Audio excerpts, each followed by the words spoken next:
Today, trucks carrying desperately needed aid are rolling across a newly U.S.-built pier into Gaza. U.S. military officials say the floating pier project could mean up to 150 truckloads a day will get to the besieged Palestinian territory. It is only a fraction of the 500 truckloads that used to enter Gaza before the war broke out last October.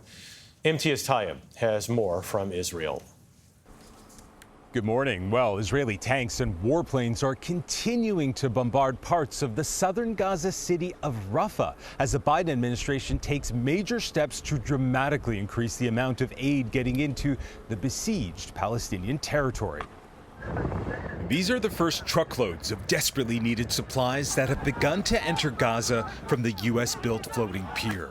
It works like this. Already screened aid is shipped from nearby Cyprus, transferred to a floating platform, and then loaded onto trucks. The trucks are eventually moved onto smaller ships that sail to this pier, where the aid is then finally taken to shore.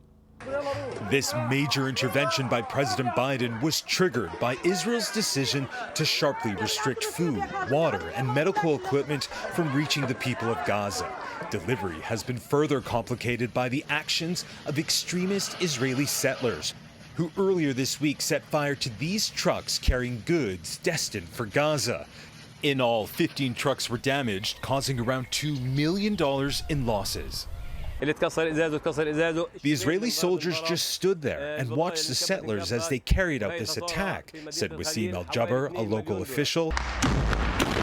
The brutal war in Gaza has so far claimed the lives of over 35,000 Palestinians, according to health officials. And it's in Gaza where around 130 hostages remain in Hamas captivity.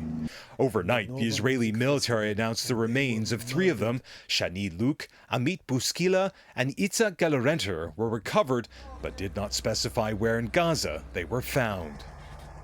And the fighting has been intensifying across northern Gaza as Israel battles what it's calling a resurgent Hamas, and as the Israeli military calls up even more soldiers to join its offensive in the southern city of Rafah, which has triggered a mass displacement of civilians yet again.